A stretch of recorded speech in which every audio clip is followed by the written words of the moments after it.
I just found out you poop your pants when you die. That really changed the John Wick movies for me.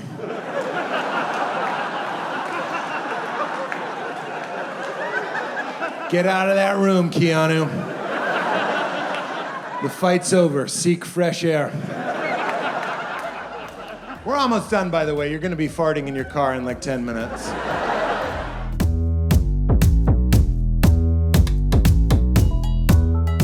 Hello and welcome back to Comedy Means Business. Today I'm talking to Pete Holmes, who, like our last guest, David Cross, came up through a very different version of the showbiz landscape. Perhaps even more than Cross, Holmes got to experience the full range of what Hollywood once offered, before the collapse of linear TV and the disruption that came with streaming. Going from grinding in clubs to multiple specials at Comedy Central, back when those were a thing, to his own lauded HBO show, his own sitcom, and more. Holmes was also an early adopter of podcasting with You Made It Weird, and even hosted his own late-night talk show which ran for 80 episodes, something only a small group of comics has achieved. Coming off his latest special, Silly Silly Funboy, Holmes joins the podcast to discuss the highlights of his experience coming up, the way stand-up and entertainment more broadly have evolved, and how he's continuing to adapt along with it. Pete Holmes, thank you so much for being here. Thanks for having me. I caught your show a few weeks ago with Conan opening for you. That was pretty insane, right? My opening act? Yeah. O'Brien? That was unbelievable. It was nice that you came in the middle, because it was like, even Nikki Glaser, it's just like, he just murdered harder than I've ever seen anybody ever. I know. Remember, there was a moment where Conan was on stage and he was doing his Golden Globes, Oscars monologue. Nikki did the Golden Globes. And then somebody, remember, went like this after one of the jokes, and he was like, "Oh, good to know you like that one." After my 40-year career, and I was like, "That's it." He's so spectacular. Fun. I know, but he knows when to turn the heat on. You know what I mean? And say something kind of not dickish, but like, 100%. Yeah, I've been doing this for 40 years. He has. What has Largo meant for your career? Because it's like seems like an amazing place to work stuff out.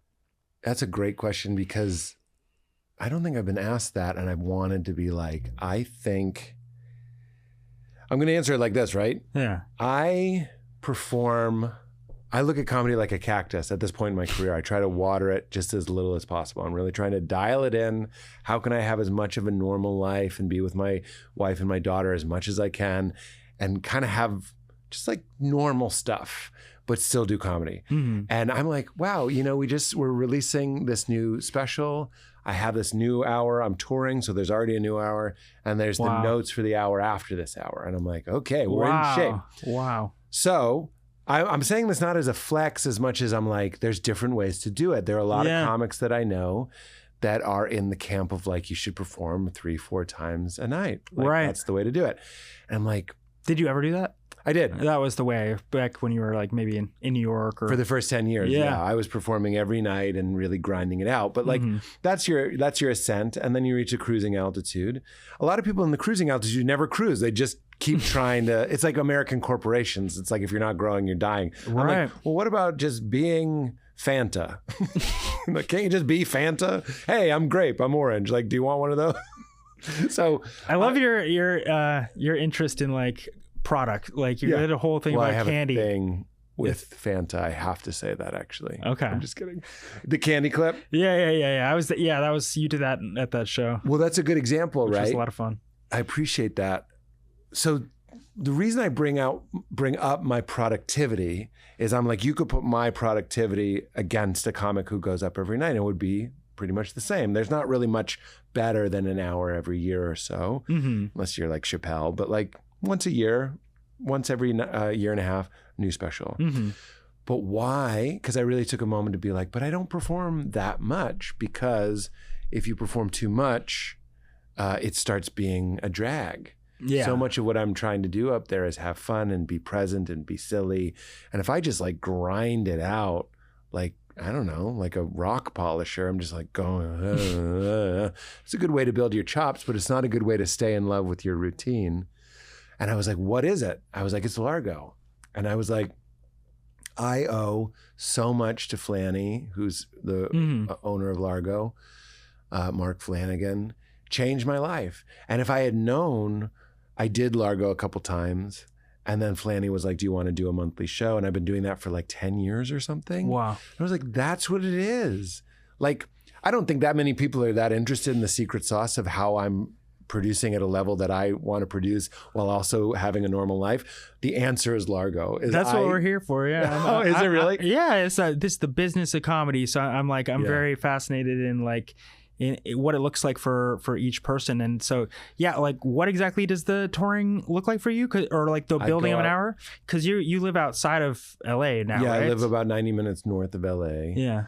And that's also very telling of what kind of business I'm trying to run here. Yeah. Like sometimes people say, like to my wife or my daughter, what is it like living with a comedian? And it means a lot that my daughter especially is like, I have no experience of this person being a comedian. And I'm like, we joke and laugh a lot. We're very silly and fun. But like, I'm proud that for me, I tour once a month, sometimes twice a month, but usually once a month, which means meaning what? Yeah, like you're on the road for a weekend or? Yeah, a weekend. Okay. So it'll be like a Thursday, Friday, Saturday. Sometimes it's just like this month, it's just I think it's just a Friday, Saturday. So I like to do one tour a weekend, and I do one Largo. I usually do the Largo right before I'm about to tour because you have to kind of like get it going. Mm-hmm. And I usually do one Comedy Store before I do Largo. Mm-hmm. So that's 2 local spots and a one weekend a month. And that, like, I love comedy, but it is a little bit like, I've never done cocaine, but there's something very coke-like about it to me, I think.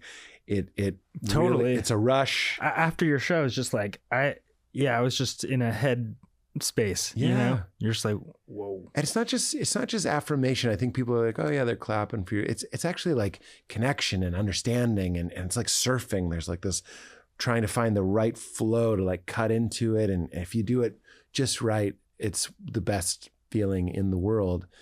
But I've noticed that, like, on one hand, if I don't perform enough, I get irritable. So there is a not enough.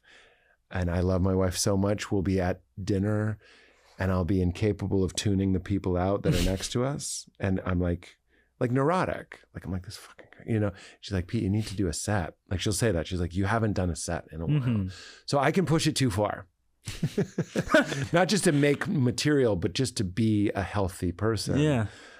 So I love performing, but like too much, I don't know. Then all your jokes kind of start becoming about comedy, about what it's like to be a comedian.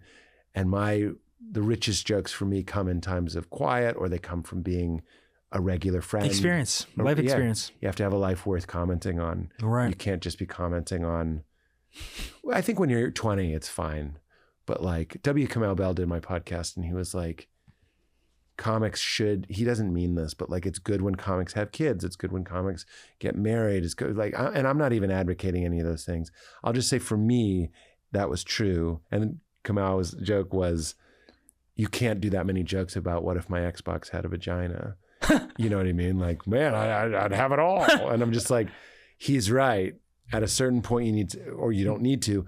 I found it beneficial to expand and have more of an outward life with others, as opposed to those like real assassin hitman years. Yeah.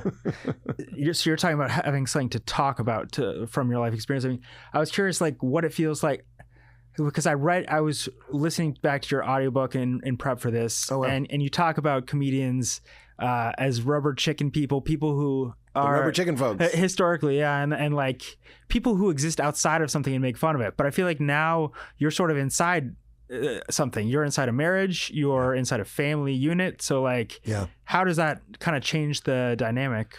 I think that's maturity. For me, my experience, I thought comedy was the back of the room with your arms folded. And it is. Like, I love talking shit. I love making fun of stuff. But like, when that became what comedy was, it's just any living thing has to evolve and go like, okay, what aren't we doing? And you see this everywhere. Like, what aren't we talking about? And then we start talking about that. What perspectives aren't we taking? Like, I always think of Shane Torres doing the joke about Guy Fieri being the best. Like, that's right. And I had a joke about magic is amazing. Like, why are you giving magicians a hard time? So we had like 20 years of fuck magic. This guy's got a pigeon in his sleeve. What an idiot. To me being like, no, you're an idiot. He's trying to delight you. Enjoy it. Life is hard. Mm-hmm. So like comedy will always keep churning forward. And where I used to think, oh, you have to be on the outside. Now I'm like, I mean, how funny is Nate Bargatze? He's talking about being a dad. He's talking about being a husband.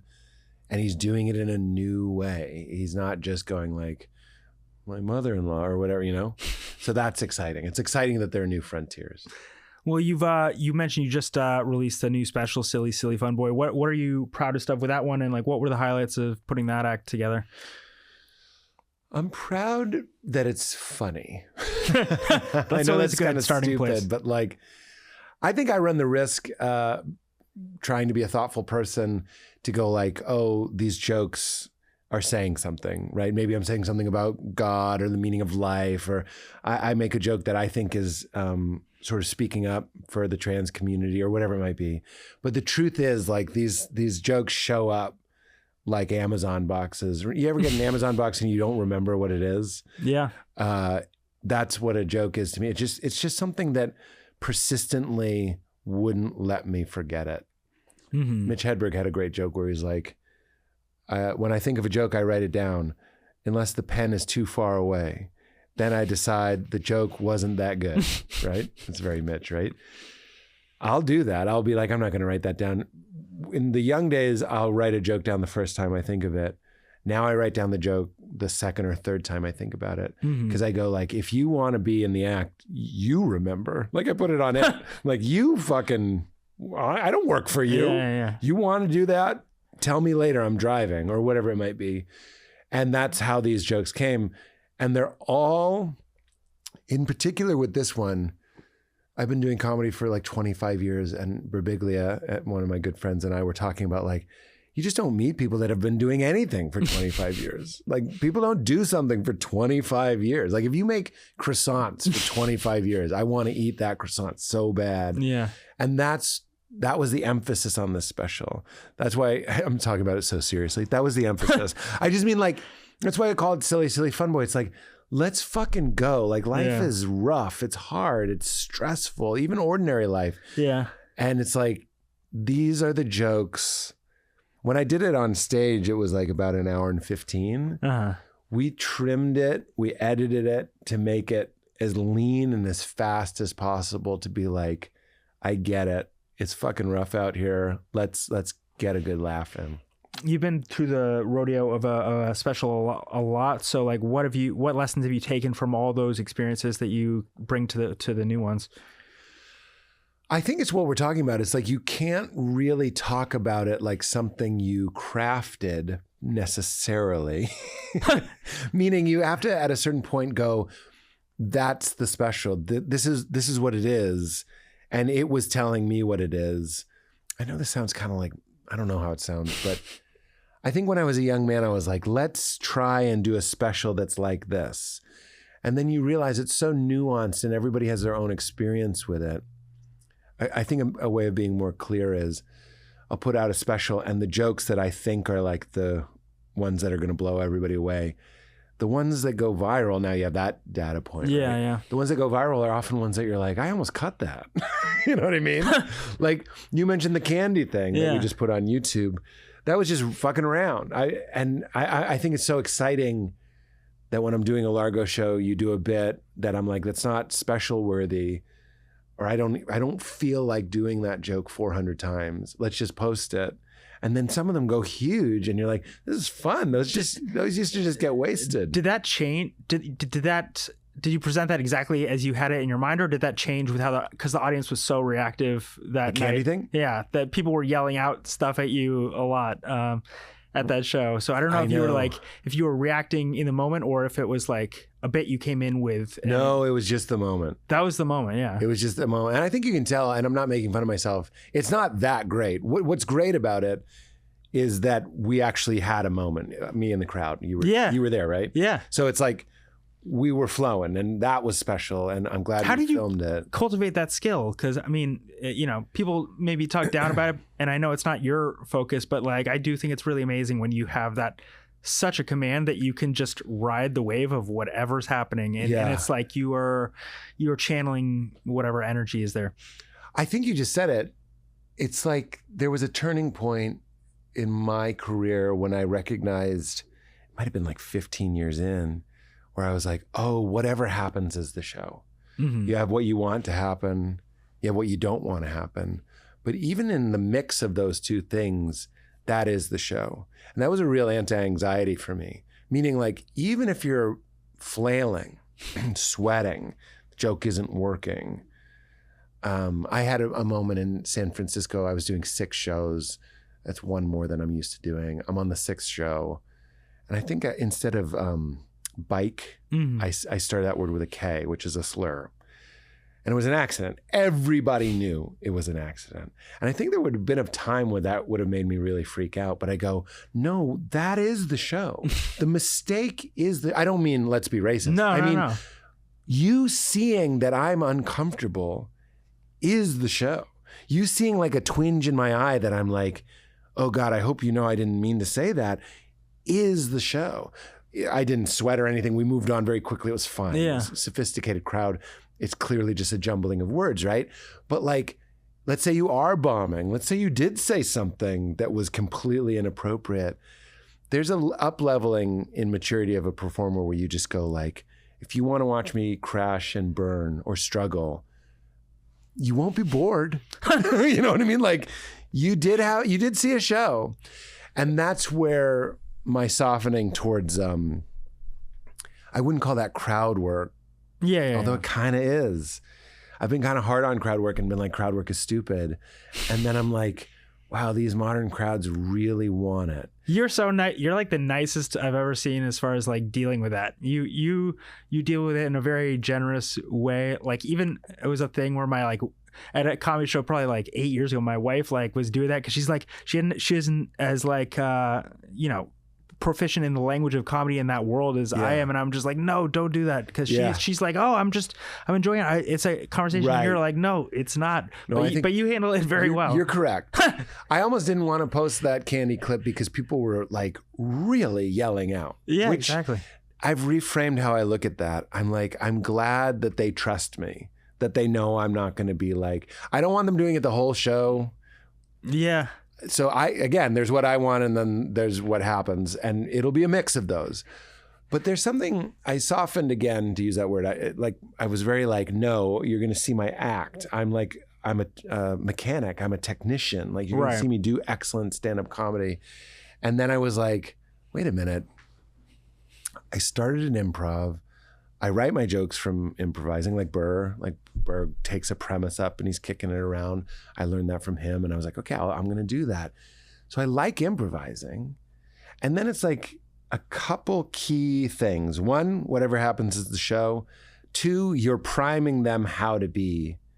So there's like all these key phrases to keep them from being hostile. Like somebody says something, it's very calculated to be like, I love that this guy's just like, I almost do that every time. Like he was ready to be like, bazooka Joe or whatever, you know what I mean? Like that becomes the joke, how ready you were to participate. But you keep it in this like, I love that. Even if it's something maybe you don't love it, you go like, I love that this guy just couldn't wait to say Charleston Chew. Right. But now we're like, this is real psychology stuff. You're priming them. You're saying, I love this. I'll say, if it starts getting off the rails, I'll say, you guys enjoy the show however you want. Like, I'm here for you. If you want to yell out shit and talk to me, I'll do that. And I kind of sound like a substitute teacher, but I mean it. Yeah. There was a certain point where I could find a place where I'm like, it's not really about the words. I like doing my material. I think if you see me live, 94% of the time I'll be doing my material. But I just kind of had an aha moment where I was like, I like improvising. Crowds seem to want it. It's fresh for me. So I'm like, what's the big deal? And then you post on YouTube and you're like, so Jake, my social media guy, he posted, I was like, I guess. Do you have to worry about the social media of it all? Like, I mean, but that's it. I don't. Jake does. Yeah. They're a great team. So Ricky films it. Jake they edit it, they put it up, they have So a you nose, avoid it and I just avoid it. Yeah. I just avoid it. Do you avoid it otherwise, like personally? Yeah. That's a nice to be able to do, man. It is nice to be able to do. And it's funny, like comedians use social media managers, and I'm like, everybody should. Totally. Like there will come a time, maybe like we'll get a universal basic income and AI will be doing all the work or whatever. Yeah. And people will be able to afford the extra cost of just having someone do it. And then no one will be looking at this stuff except the people that are paid to look at it. I think that'll be better. Yeah, totally. Oh my God. Yeah, I was curious about talk to you about the comedy business today. Because it's just evolved so much, and it struck me that you've done literally everything you could have done in the old Hollywood kind of traditional space. Yeah. And now we've moved into like a completely different world. So what is your kind of general take about, the comedy business and show business, like when you started versus like where it's come to now? Yeah, I like the old way because it felt really special. That's sort of the underreported benefit of gatekeepers. Yeah. Like you feel really like I remember where I was when Joanne Grigioni said, you can do a Comedy Central Presents. Like I literally, when I'm in New York, I'll sometimes be on that corner and I'll be like, oh my God, this is right. what happened. You don't get that feeling posting a TikTok clip. You know what I mean? Very different. Very different. So I like the formality. Like I love Conan's podcast. Yeah. You don't put on a suit to do Conan's podcast. Who cares, right? It's better. I wear this.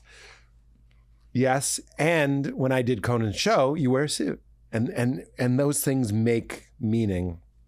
So that's sort of in defense of the old way. Mm-hmm. I also like all the pain and the growth that's like demanded of you in the old way, performing for crowds that don't know you and all that sort of grit. But I actually think it's a wonderful time for comedy. I often mention Gianmarco Ceresi, who I think is hilarious and first hilarious and figured out YouTube. Yeah, and then I'm like, he's really fascinating. It's amazing. Yeah, I'm trying to like unpack that over time. It's like what makes a successful YouTube special? Because he somehow cracked the code on that. Well, we talked a little bit about it. He gave me some advice because I have this special on YouTube, and if you notice, you mentioned the candy clip. What we started doing was my YouTube channel was all my old talk show stuff, Batman stuff, sketch stuff. And that was sort of the bread and butter. It also has my podcast, but the difference between a podcast post or a Batman post is there's a totally different animal. Are you talking about that clip, like the Batman thing or? Well, but all the Batman stuff. Okay. Those are really big on my channel, but like nobody really knows necessarily, Batman does stand up. So that was his advice. It was like, start posting longer, like 4-minute clips, start posting shorts. And we weren't doing that. Everything that was on Instagram or TikTok, we weren't putting on YouTube. And again, Jake Rowert and the whole team is so wonderful at going like, hey, we took this clip from your special. He makes a thumbnail that's in the YouTube style. I'm not too proud. I don't care. This kid said, what? I don't care. Because I'm not tricking people to watch something bad. Right. That's how I feel. I'm like, if our thumbnail is sticky, it's because I want you to watch what I think is a very good joke that I did hundreds of times and really refined it. So yeah, click it. So he said longer clips on YouTube. He said get shorts on there and then occasionally post like a 3 or 4 minute. And that's why every Largo, I wasn't filming my Largos, but now I film all my Largos. Okay. That's because of something Gianmarco told me. And then we're just trying to say to the audience like, hey, Pete does stand up. Then when you watch it, I don't really know. Now we're out of my depth. But if you watch me do stand up and you're a subscriber of mine and my special comes out, I feel like we're talking about something boring, but the algorithm will show it to you. Mm-hmm. Whereas, you know this, in the old days, if you subscribe to me and I posted a video, it would be in your feed. Now it'll be in your feed if you subscribe and you've watched and you've liked or you comment, you know what I mean? It's a completely different recipe. So I have 1 million some subscribers. So you'd be like, yo, you should be good. 1 million people that'll be in their feed. Now that's not what it is. It's subscriptions are just one of the, and Rick Glassman was very helpful with that too. Oh, really? Because he's figured out YouTube. So you're really going to other comics for counsel. Oh, yeah. Like, what are you doing? What's working? Absolutely. For you? Okay. Because like, what the fuck is happening? No one knows. I just did an interview on the ride in with Variety, and we were talking about the same thing where we're like, if Crashing came out now, I was talking, Crashing the way we did it, whenever we filmed it, we were still representing the comedy scene when I got to New York, which was like around that time in my life, it was like 2007. I'd been in New York for a while, but my divorce was 2007. So that was that time. So we're kind of doing modern times, but we're kind of doing what it was like when I was starting. If we did, so what my character did was I talked to Bill Burr, I talked to Artie Lang, I talked to Sarah Silverman, because these are people that have been doing it longer than me. Right.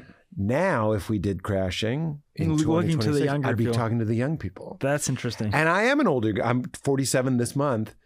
So fuck yeah, call. Technology's evolved so quick. It's like, even if I'm 33 and it's like, I can't keep up with it. It's like, I stopped trying like a while ago. I don't mean to call you bro, but I'm going to call you bro. Please. Bro. If somebody's figured something out, I don't even think it's humility. It's just good sense. Like Birbiglia and I talk about that too. We're like, sometimes we feel like the old guys that have all this wisdom about certain aspects of our craft, and people don't ask. Or worse, if you tell them, there's kind of like a, why are you telling me this feeling? But it needs to go both ways. Everybody needs to just go, it's like acceptable cheating. You know what I mean? Like if I'm telling you how to get into Montreal, that's cheating. Like it's not actual cheating, but it's like I'm trying to make it sexier than me just giving you advice. I'm trying to be like, no, we're planning a heist. And I've broken into that casino before. Here's where the cameras are. Here's where the vault is. Like, I just wish advice didn't feel so like, this guy's, Pete-splaining. I'm trying to just, because Gaffigan, when I was starting, Dimitri Martin, Chappelle, like people gave me key pieces of advice that if you were watching like a 2D representation of my career, huge changes, like Largo, like these things change your trajectory. Now I go both ways. I go to the people that have been doing it longer and the younger guys. You talked about like the gatekeepers creating a sense of like something, a special experience. Like what is special to you now? How do you find that or create that for yourself with what you're doing? That's a great question. I mean, it still is special to have the special go live. It's pretty much the same experience. People are now going to see it. you know, Netflix is a streamer. YouTube is a streamer. I know the difference. Yeah. But I'm just like, there's a little bit more fanfare. So I do have a feeling of excitement that I'm like, my special is premiering. So that still exists. It's just when you're young, even getting passed at a club, now they pass you because, I'm not saying people are getting passed that don't deserve it, but now one of the considerations is how many followers do they have? Yeah, it's wild. And when I was there, it was just what's his opener, what's his closer. And like, that's kind of, I feel like I'm in a talkie, like explaining what it was like being a tramp. Like it's so weird. But I'm not better than that. If somebody reaches out to do my podcast, I will be more serious about it. If I'm like, this person has 80 million followers, you know what I mean? Like we all do it. It's just part of how relevant is this person in this way or that way. Right. I'd like to say it's just do they murder, but sometimes it is they murder and they have a big following. Would your approaching, if you were coming up today, be completely different? I think so. I think it's now a balance. I used to say the alt scene was cardio and the club scene was weights. Now I think social media, YouTube, TikTok, that's cardio, and your club work, wherever you're doing it, is weights. There used to be a bigger line in the sand between the alternative scene at like the Elysian and the Comedy Store. Mm-hmm. Now it's you pretty much do the same act, pretty much. Right. But like, it's always been a balance between, I think it's as simple as like the scary stuff and the smart stuff. Smart is build YouTube. Smart is build TikTok. That's all like you strategizing and feeding content, building a relationship. But it's not that scary. And I don't think anybody really, you know, when you make a sword, you have to put it in the fire and then you hit it with a hammer like an orc. You got to go in the fire. And the people that haven't been in the fire, and I'm not thinking about anybody, I'm just saying like the people that haven't, there's always going to be something missing. And the comics that have only been in the clubs, and they're incredibly strong, but they're not very fast. They didn't do the other stuff. So it's possible to be wrong in both directions. Sure.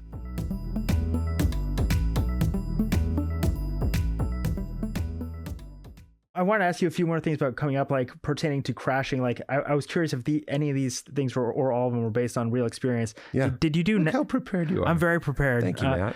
Did you do NACA?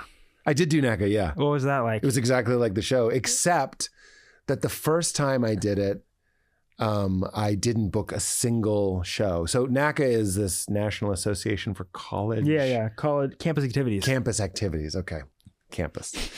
And everybody from SAC or CAB, that's Student Activity Council or Committee for Campus Activity Bureau, they were always SAC or CAB. All these kids with shirts that say SAC or CAB, they come and watch this a showcase of musicians and comedians that want to perform at colleges. And if you get it, it can change your life. That's one of the things that changed my life. And that's a real good business question, right? How do you go from being a comic to a working comic? Yeah, exactly. Well, for a lot of people, it's colleges. Some people would go the grind it out in New York. I'm going to perform 15 times a weekend. Let's say it's $100 a set. That's your rent, right? I was like, I don't know if I want to do that. That didn't feel quite right. And I loved whenever there were college kids in the audience or Canadians. It's true. Canadian college kids, it was my favorite. Because I was doing kind of the comedy I'm doing now, very much the comedy that I'm doing now. And when I was in the clubs, it was a lot of like squirting stuff. I'm not saying a squirt joke can't be funny, but then I would go up and do jokes about RoboCop. And if there were Canadians in college, I'd just murder. I'd just have such a great set. And it was so rare, literally like 1 out of 50 that'd be like college kids. So I was like, I think I'd do well in colleges, literally based on that. It's funny how much people avoid that now. I guess like at the when you're at the upper echelon. Yeah. I'm about to do a college this month, and I haven't done a college in a really long time. And I'm bringing my opener, a wonderful comic named Matt McCarthy, and I'm like, just so you know, I think he does, but I'm like, I'm planning on being a little bit cleaner. Like oh, really? Like I'm planning on not. Yeah. Well, it's not just a college. It's a college where there's college and maybe their parents are there. It's like a weekend like that. And if your parents are there and the kids are there, it's a completely different animal than just the kids. The kids might laugh at the dirty stuff, but if your dad is next to you, it gets a little bit strange. Yeah. You're talking about your balls or whatever. So you like have to, cater it to every situation. So anyway, if you get a NACA, you can go overnight from no money, being a waiter and a comedian, to 50 colleges overnight. And that might be, I think it's safe to say, low level, not a lot of credits. You might be making like $1,000 a show. So that really helped you financially early on, or? It was the whole thing. That was it. It was the whole thing. I mean, like I was doing a couple TV things, but that's a little more exotic. So it's more helpful to leave that out. You were like writing on TV, right? I was doing a show called Best Week Ever on VH1. Thanks to my friend Jesse Klein helped me get an audition, and it changed my life as well. That was like $500 a week. That was also huge. I mean, it was crazy. That was 6 months after I moved to New York because of Jesse. She helped me get a chance on the show, and it was awesome. And that became a very reliable. I actually just saw the booker for that show, who was working on a TV show named Norman Baker. I just saw him like a reunition, and we were so happy to see each other from all those years ago. Anyway, that's an aside. To keep it on the NACA thing, because I think that's an important distinction. The first time I did a NACA, let's say NACA's 4 days. I think it is. You want to go on those first days. I didn't know this because everybody's excited. And you're one of the first 10 shows that they're seeing, and they have all their budget. So they see a comic on the first day, the second day, they might spend their whole budget in the first 2 days. Then you're on the fourth day. I was on the fourth day. Everyone's given up their budget. They're too excited. They're kids. They're literally 18-year-old, adults, but they're still excited and they want to book everybody. They spend their whole budget. So I went on the fourth day. It was like 11 a.m. I wouldn't say I bombed, but to make the story better, I'll be like, I bombed. I didn't do well. And I booked 0. And the reason why that hurts, 1, you went there. 2, you had to pay for a flight there. Oof. 3, you had to pay for a hotel there. 4, there's like a $1,500 fee you have to pay just to submit. Wow. And then I booked nothing. And I was like, again, that's the tink, we're hitting the sword. I didn't know, but that tension of not getting it is pulling the bowstring back. I'm like, I wish I had just gotten it. No, actually what happened was now I'm tense. Now I have something to prove. So there's tension on the bow and arrow. So the next time I got it, I had something to prove. And I went out really with a lot of fervor. I was like, that's not going to happen again. That sucked. I think my agents, Nancy and Jeff at Auburn Moon, my first call, Auburn Moon, I don't know if I said it like that. I think they probably vied to get me on earlier. And it was just a completely different experience. It was 11 a.m. It was on a Thursday. You shouldn't be doing well. I'm clean at the time. I went out. I did my telemarketer joke, which is still, I think, my most Spotified joke. And I did it. And I was killing. And I was like, I'm about to do the telemarketer joke. I was like, I thought I'd be soft telemarketer, book some colleges. Killing, telemarketer. Standing ovation, which is very normal for NAC. Okay. If they like you, they give you a standing ovation, but a big standing ovation. And I think I booked 50 colleges and they route them all together. When I had just gotten divorced and then I went on the road and you go to North Dakota, then you go to South Dakota, then you go to Iowa and you're in little rental cars and drinking Holiday Inn coffee and just obsessing about your act, like obsessing, getting manic, working on it, tweaking it, doing shows for 3 people sometimes, but like, it's like what people say about Edinburgh. It's like doing it over and over. Yeah. This is a cafeteria. It's new. Nobody's even listening. Over and over. And you build, that's actually a better answer. Doing those colleges, I realized you couldn't just go up and be like you're at the Cellar. Like, oh, so I wear contacts. I don't wear contacts, but you can't just do your act. Sometimes it would be like you two guys, the tech here and you. That's it. So I would like talk to you guys and then I'd walk on stage while I'm talking to you. I'd take the mic out. I'd just keep talking to you and I'd look for some way to work in the bit. And then as soon as the other thing I learned doing colleges is I'm like, don't ask them how long you're going to do. Tell them how long you're going to do. And it would say 60 minutes in the contract. And I'd say, I know the contract says 60 minutes. I usually do between 45 minutes and an hour. So just so you know when I'm getting off, don't ask them. Because if you ask them, they'll say you have to do an hour. If you tell them you do between 45 and an hour, nobody's mad.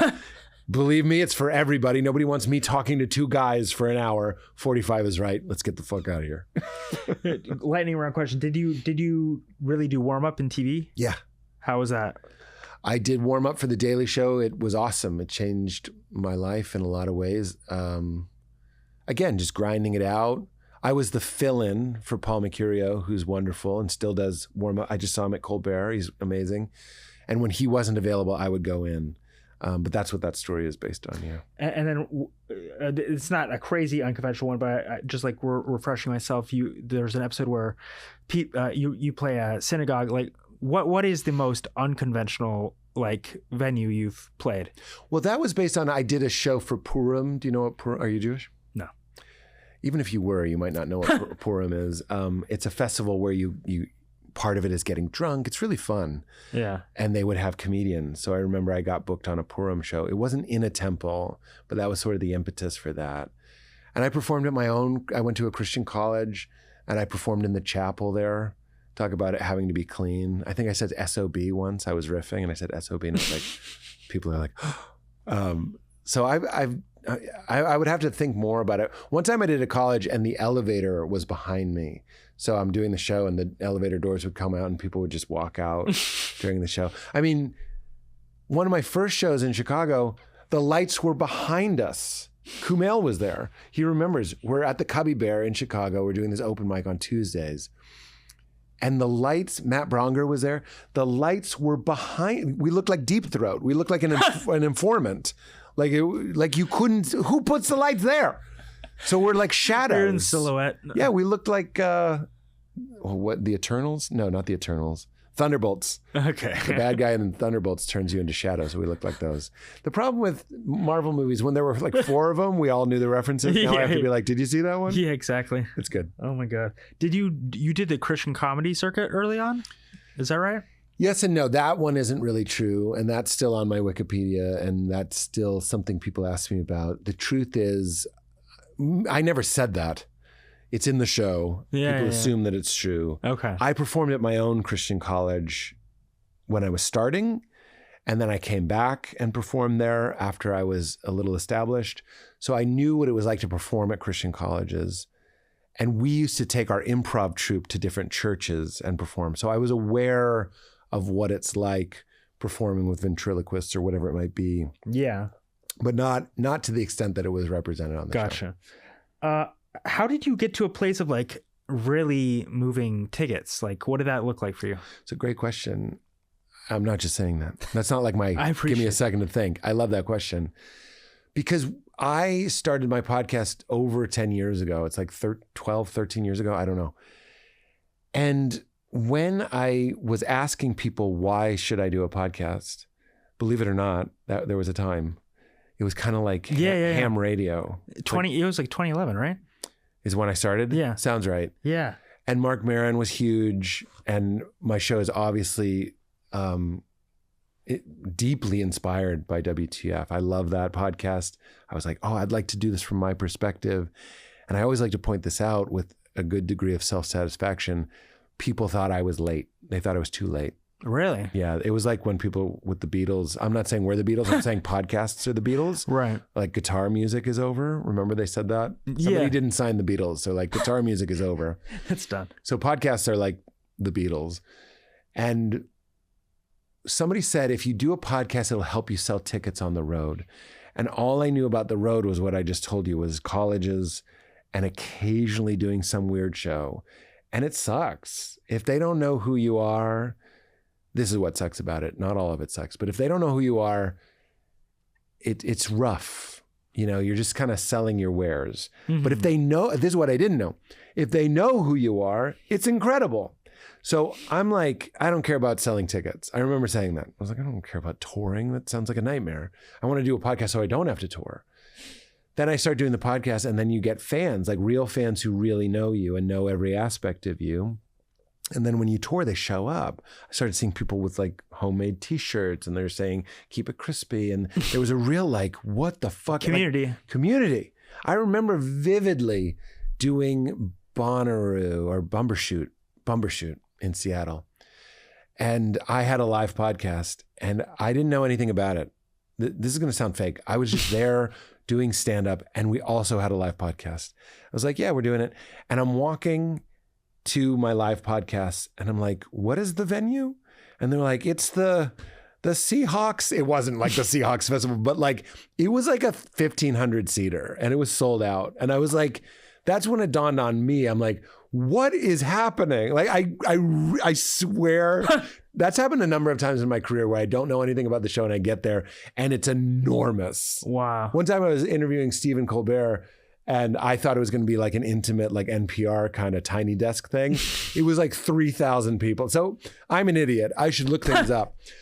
But that's when it started to dawn on me. So to answer your question, my podcast, but that doesn't, because we're Comedy Means Business, it means a relationship. Dane Cook said something really smart. He was like, for him, it was like MySpace, I think, and maybe even blogs. Yeah, totally. Yeah, I mean, he was like reaching out to people and responding on MySpace. Exactly. Yeah. And he said, it was very Dane, I think. He was like, I'm just trying to feed them more of my stuff and show up and be this like reliable presence in their lives. So comics listening, I think they probably know this.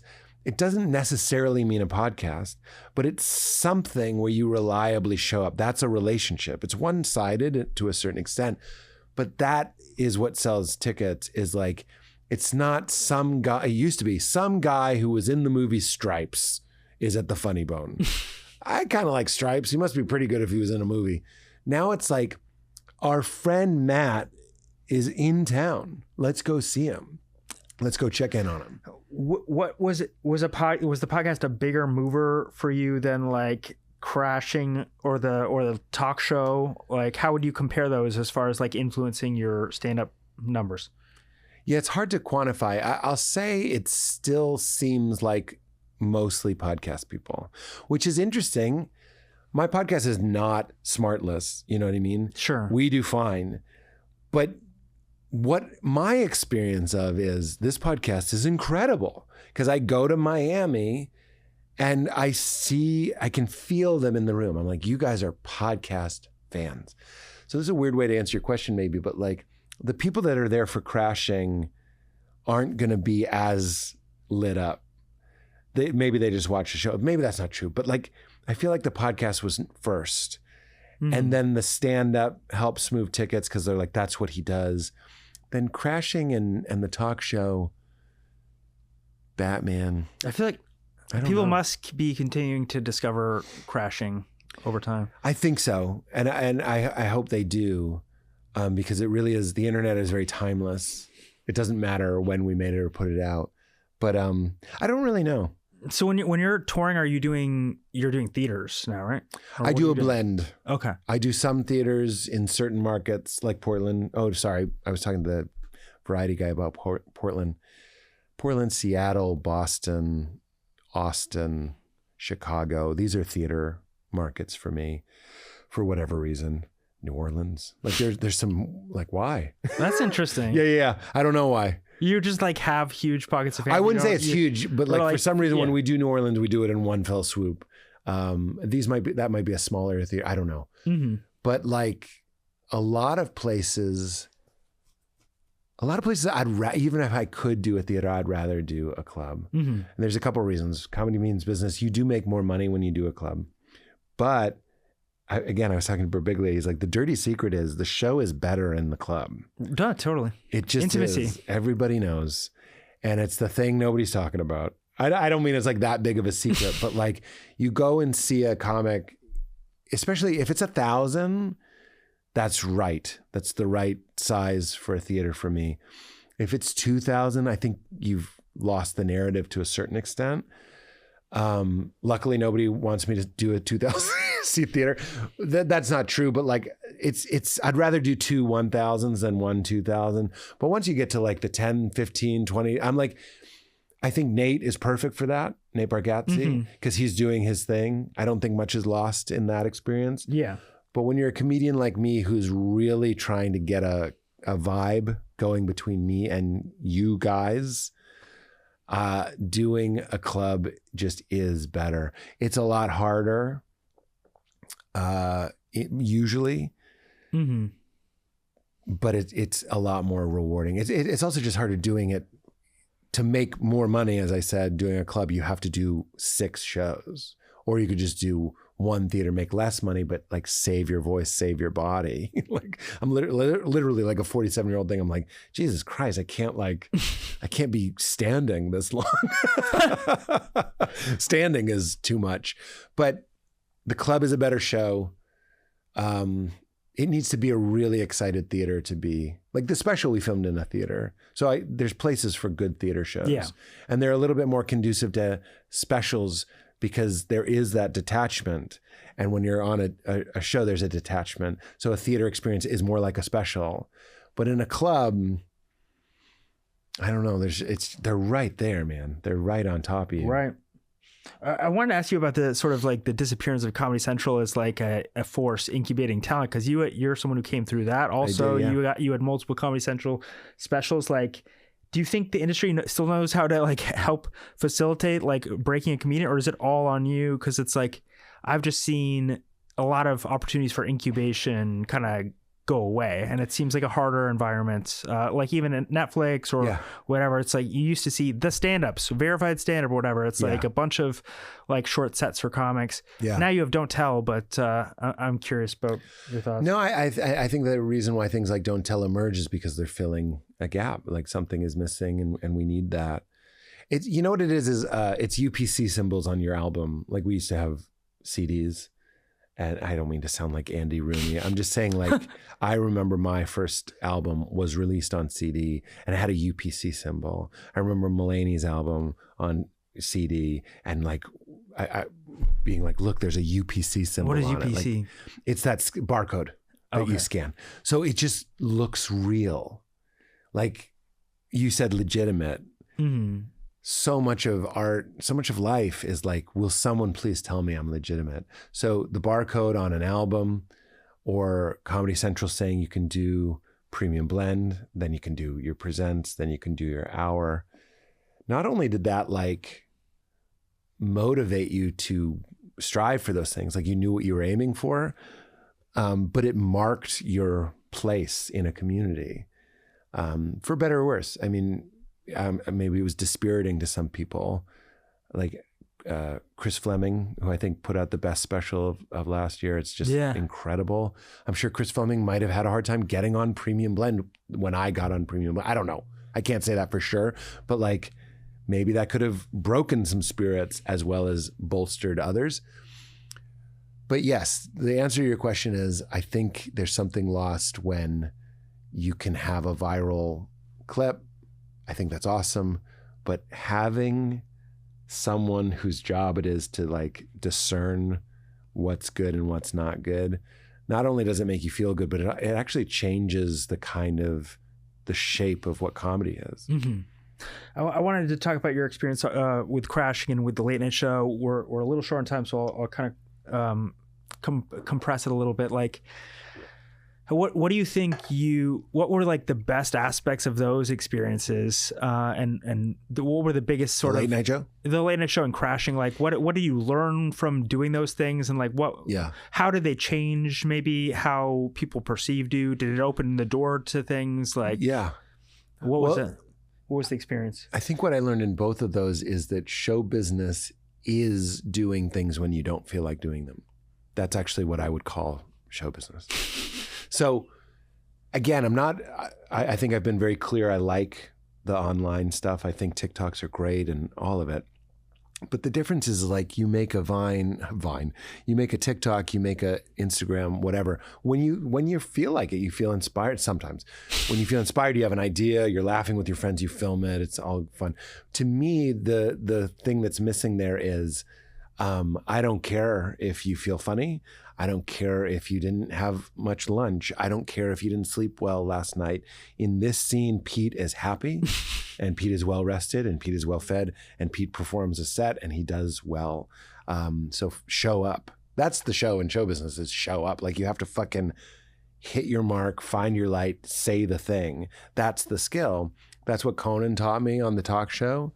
We were doing 9 episodes a week sometimes. Wow. You don't always want to do it. It's like, you like donuts? How about all the donuts in the world, right?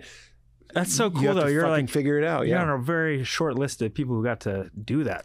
I know. That's really wild. Yeah. And I'm glad that I did, because it was like this boot camp. And why do you call it a boot camp? Because boot camp is like, I don't care that you don't feel like doing push-ups. I'm your mean drill sergeant. Nobody was mean to me, but just by virtue of having to get it done. And Crashing was that way too. If you and I watched Crashing, I would go, this is 4 a.m. And it's not that we had like a exceptionally brutal shoot. We didn't. We had a nice shoot. It's just like sometimes to get the shot, you have to start at 10 o'clock in the evening. And that means you shoot until the sun comes up. And then you get an 8-hour turnaround. And then maybe you shoot another night. Like this is what it is to do a horror movie. This is what it is to do a Crashing, where a lot of the scenes are in clubs or they're at night or whatever it is. So that's what I learned. Show business. It's like a lot of people are funny when they're with their friends, they've had a glass of wine and they're very comfortable. Your job as a comedian is to put yourself in that state when you're not in that state. That's what it is. That's really interesting. Yeah. Can you talk about your relationship with Conan O'Brien and like how it Don't seemed like him. It seemed like he was a real champion of you in a way that's like other people have not been so generous. It's like you don't always find that. No, I know. And I love Conan so dearly, and he changed my life, and Judd changed my life, and Judd came because of Conan. Like, it really starts with Conan and Jeff Ross, Conan's producer, not the roast master. What are we supposed to call him? The king of mean. Roastmaster General. And JP Buck, who was the booker for Conan. So those three people saw me do stand-up on Conan, and they were looking for a companion piece. But to answer your question, Conan, because if you read The War for Late Night, I believe it's called, you'll see that he really had a trial by fire. They thought they were going to be canceled every week, and he was just like sweating bullets and just a real pressure cooker situation.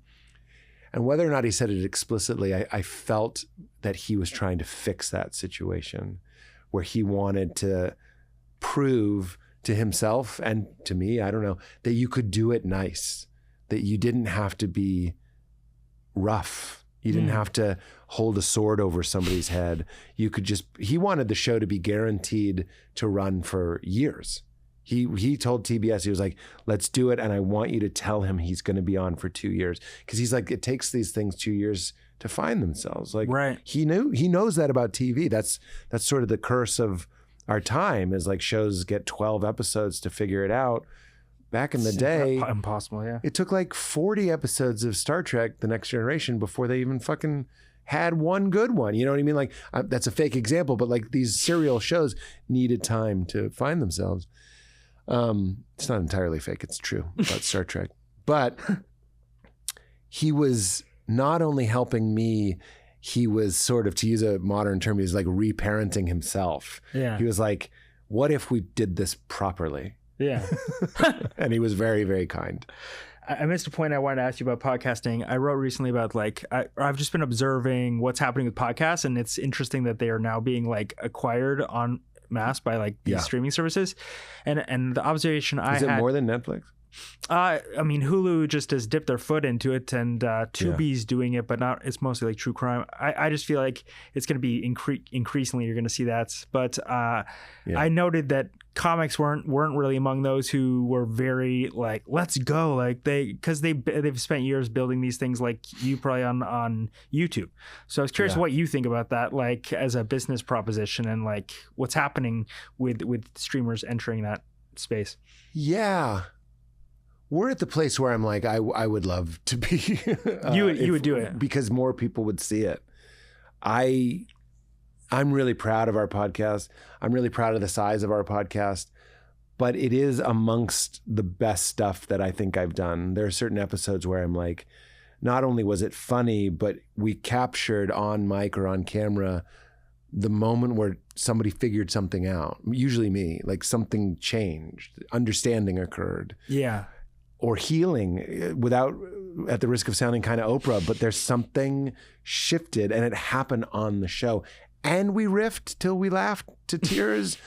I'm like very, very proud of the podcast. So anything that like gets more people listening to it, I'm for it.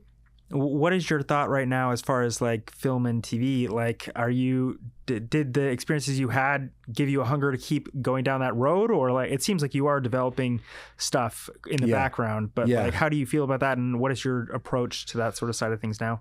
I don't do as much pitching, developing my own ideas, just because frankly, I know if you have an idea and you want to sell it, you better fucking love that idea, because it's going to be your life. And it's not that I don't want to make stuff. It's like my family really is my life. And so I look at it as like, not just like, could I sell a show? And that remains to be seen. But like, could I sell a show? And is it worth being like, you're not going to see dad for a while, like a while. And when you do, he's going to be thinking about how to end the first season. Like that's... To me, that was my wife got pregnant the last season of Crashing, and that was actually really perfect. And that just shifted into this next phase of my life. That's not to say that you can't have kids and do it, but like you better really love it. So the phase that I'm in now is, and I'm really happy to be in this phase, is acting in other people's things, punching things up, consulting, producing. What does that look like? Like punching up scripts? Yeah, if somebody has a script, sometimes they'll hire me to give it a pass or what. I think that's like Sudoku for me. That's not a brag. It's like pleasant for me. I'm writing something. I'm writing a movie right now. Not on spec, but like being hired to write a movie. I've been hired to adapt things. I love writing. I love adapting things, it turns out, because you know what happens. Yeah. Like one of the hardest things about writing a script is like what happens. You're like, well, here's what happens. It's like having an outline. Then you get to make it funnier and more interesting, for television or for film. So there's a lot of that. And then what I'm really after in my life is novelty. I think most of us want certainty and uncertainty. Yeah. So when I'm doing stand-up for months and months, and my life starts to feel kind of like the Burbank airport, it's really fun to, and I'll take my family with me, go to Vancouver for a week, 2 weeks, 3 weeks, film a movie. And when you're doing the movie, it reminds you what's so amazing about stand-up. And when you're doing stand-up and it starts to be a grind, you start realizing what's amazing about doing a movie. So like very fortunate to just have those two flavors to kind of alternate. Where are you at in your spiritual journey has been a big part of everything with you. Like, where are you at with that? Dave Rath, your manager, sent me this book, Quantum Spirituality or something. He said, I only laugh because it's funny to send books like on my behalf, I guess. He was like, yeah, take a look at this. But I haven't read that. I don't know what that is. Dave, I love my manager so much. Dave Rath, I've been with him. Been with him. I don't know why I'm talking like Trump. Been with him for a long time, Dave Rath. He's the best. And he loves like the science of spirituality. I'm interested in that as well. I think it's interesting how like what we could say like ultimate truth manifests in observable ways. I guess that would be the science of spirituality. But to me, it's very simple. Spirituality, which I don't even really like that term. Sure. But it comes down to, it's a question of identity. We talk about self-realization because you have to know who you are. It's basically the idea that whatever the fundamental nature of the universe is, we are a part of that universe. So if we explore our true nature, we're actually experiencing or tasting the fundamental nature of the whole thing. I'm like, if Mario in Super Mario Brothers looks at what am I, he'd realize I'm pixels, just like everything. Well, that's the first step. And then you go, well, actually, I'm the mind of the programmer, just like everything. So that's kind of like where I'm at. But it's not just to like win a debate or have like an ontological model for reality. That's fun stuff. But there's real practical implications to looking and asking yourself, who am I? So you go, who am I? Well, you're like, I'm Pete and I'm 47 and I like this. I love peanut butter, whatever it is. And you go like, all of those things are things you're aware of. What is this light that renders your experience knowable? Science calls it consciousness. I think that's a wonderful word for God. Some people call it God. Some people call it consciousness or awareness or knowing. But again, it's not just to go like, oh, the universe is knowing. My experience of this chair is only and could only ever be my knowing of the chair is the feeling. I interpret it. This feeling means this is wood and it's here and I'm with you. I see you and I hear you, but it's all just knowing. And then you go like this. That's the first step. The second step is if I'm this space-like presence in which thoughts, feelings, perceptions, sensations all appear, the second step is what is the nature of that field or that true self? And it's peace. Yeah. So it's not just being able to say lofty things. It's waking up at 4 a.m. and being anxious and going, wait, I'm actually this space. We can say it's a space that's in which the anxiety is appearing and out of which the anxiety is made. And you go, oh, I'm just lawfully unfolding like everything. And you can take a step back and fucking relax and not take it so seriously. Yeah. Does that make sense? Yeah, I like that. I need that kind of No, it's reflection. beautiful. Well, look, Matt, I'm assuming like most of us, we got burned by religion. If you said you loved or listened or believed in God, it meant you thought masturbating was bad. You thought being gay was wrong. You thought swearing was wrong. Smoking. That's like the fucking old way. And I'm really happy to say I see this emergence. That's asking who am I isn't for the religious. It's not for the spiritual. It's not for the linen pant yoga people, and it's not for the people in the buildings. It's fucking everybody's birthright. And it's not to save yourself from some torture when you die or go to paradise when you die. It changes how you experience everything. If I think your essential reality and my essential reality and people I don't like and people I do like, it's all the same. You change how you interact with the world. It's not a manufactured niceness. It's actually an appreciation and a recognition that it's all just us. It's all just us. So we better take care of each other. 100%. Last question, very quick. If you, off the dome, like had to recommend one emerging comic people might not know, one book, one album that's like on your mind right now. Well, Chris Fleming isn't an emerging comic, but that's the best special I think I've ever seen. Okay, I need to catch up with this. Yeah, it's on HBO Max. I love Chris as a person, but that's not why I'm saying this. His special is lightning in a bottle. It's something really, and he worked really hard on it, and it's fucking incredible. And people might not know him. And, you know, maybe people don't go on HBO as much as they go on Netflix. So like fucking go on HBO Max and watch Chris Fleming. Just really incredible, inspiring. One book would be Being Aware of Being Aware by Rupert Spira. It's about this big. Every chapter says the same thing. So just, it's one of those books, but that's about recognizing that you are having the experience of awareness. Like I said, for the reasons that we just went over, but that book is really special. And then one album, I've been really enjoying Alligator by The National. I love The National. Yeah. Yes. And I used to be Boxer Forward, and now I listen to their old stuff. And I'm like, if this came out as a new National album today, it would be a great album. So the Alligator particularly. Good call, man. Yeah. I love their music. Me too. But there was something like a little rockier. I don't know. Yeah. They weren't as subdued. Like Boxer kind of was like more chill, I guess. That's not even really true. But now I'm like, no, it's the early stuff. Like I was wrong. I still love all their stuff. I walk out to Mr. November. That's my walkout music. But like now I'm listening to Alligator and I'm like, holy shit, it's fucking a dope record. Yeah, I could talk to you forever. I could too. I'm sorry. I don't usually book things so tight, but we're trying to get the word out about the special. Thank you for doing this. Really a treat talking to you. Thank you. You too, Matt. Thank you.